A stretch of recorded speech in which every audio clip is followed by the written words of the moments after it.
au garage. Monsieur Yamba, on tend déjà vers la fin de l'émission. Je voudrais que vous puissiez donner votre message, surtout particulièrement à la population congolaise.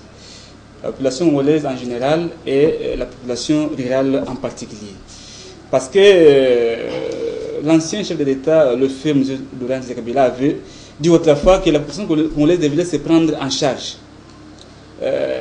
Si aujourd'hui cette population doit se prendre en charge, en attendant les moyens qui peuvent venir de l'État, qu'est-ce qu'elle doit faire en attendant que le gouvernement puisse engager des gros moyens? Il n'y a pas d'en attendant. Le gouvernement est là. Les services de l'État sont là. Mais parce que vous avez dit, bien entendu, je vais répondre à la question. Les sécurité qui sont encore là. Et je sais que le gouvernement a l'obligation d'assurer la sécurité. La question est pertinente. Oui. La question est pertinente. On est mieux servi que par soi-même. Lorsqu'on se trouve dans une situation où on est abandonné, on ne sait à quel sens se vouer. Écoutez, il faut savoir prendre ses dispositions. C'est un peu la situation du monde rural aujourd'hui. Ils n'ont personne pour intervenir. J'ai été dans un village, vous savez. Le pasteur ne sait plus même évangéliser parce qu'il n'a même pas un pantalon pour porter. Et lorsqu'il arrive des cas où il trouve un vendeur d'un pantalon, il coupe son pantalon et donne une partie à sa femme pour couvrir le sexe et lui prend une autre. Non, on est dans une situation très dramatique. Au village, on ne produit plus.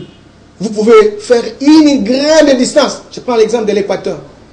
Vous n'avez même pas une chikwang. Et pourtant, c'est l'aliment de base.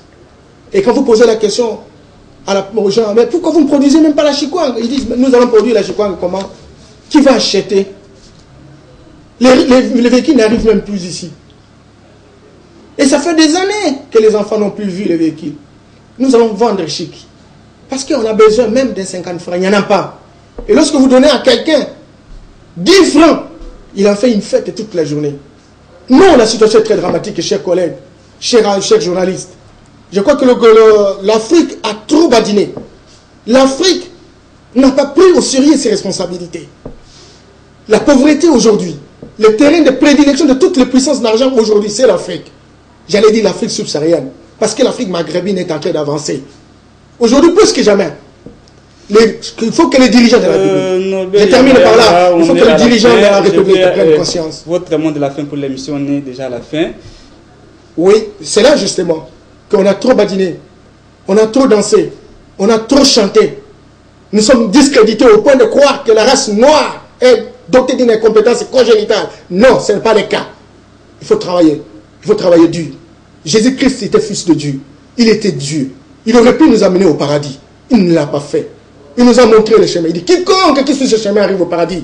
Ça veut dire qu'il a demandé le sacrifice. Pourquoi vous ne voulez pas le sacrifice? Vous entrez au pouvoir aujourd'hui, piéton. Demain, il faut avoir 50 voitures. Il faut avoir 50 immeubles. Il faut avoir autant de maîtresses. Mais il faut arrêter. Oui, vous avez eu ça. Mais c'est le discrédit. Personne ne nous respecte à travers le monde. Travaillons. Que chacun qui est nommé ministre ne le soit pas simplement parce qu'il a chanté ou il a voté telle ou telle personne. Qu'il mérite, qu'effectivement il a travaillé et il est capable de rendre des services de qualité à notre peuple. Pourquoi vous êtes dans une euphorie de jouissance? Arrêtez et votez-vous le peuple. Vous entendez quoi? Organisez-vous. Il a dit ici que Laurent Kabila l'a dit. Organisez-vous au niveau du territoire, au niveau du secteur. Demandez des comptes au chef de secteur, au chef de chefferie. Quel est son programme? Quel est son budget? Qu'est-ce qu'il a prévu pour telle ou telle année?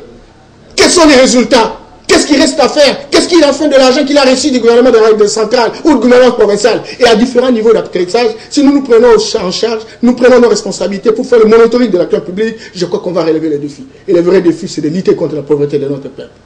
Merci. Merci beaucoup, M. Norbert Yamba, pour cette analyse combien pertinente. Je vous dis encore merci d'avoir répondu à notre invitation.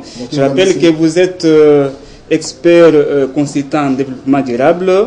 Vous avez assumé beaucoup d'autres fonctions, ancien directeur général de l'Institut d'études économiques, ancien directeur général du Centre national d'éducation des questions forestières. Alors, Monsieur Norbert, nous vous disons donc merci d'avoir été présent dans cette émission. Amis téléspectateurs, je vous dis déjà merci d'avoir été nombreux à nous suivre. Je dis merci aussi à toute l'équipe technique qui nous a tenu compagnie dans cette émission. Merci également à tous nos partenaires dans cette émission, notamment à la Fondation Entreprendre ainsi que l'Université de Kinshasa. J'ai dit aussi merci à vous, amis étudiants économistes, qui apportez beaucoup d'intérêt à cette émission. Je vous fixe donc le prochain rendez-vous, ça sera pour le dimanche prochain, à la même heure et sur la même chaîne. Mais je dois vous annoncer qu'après la conférence qui a été animée dernièrement à l'ILCA sur l'émergence économique, votre émission, en partenariat aussi avec ma fondation Entreprendre, prépare une conférence dans le prochain jour sur l'industrie extractive. Alors, si vous êtes intéressé par le thème, contactez-nous par notre numéro qui est affiché sur le bas de votre écran. Alors, nous pouvons alors savoir comment organiser avec vous pour pouvoir tenir cette conférence qui aura lieu dans le prochain jour. Merci à vous tous. Je vous dis donc grand merci et à la prochaine. Ciao. Okay. Merci.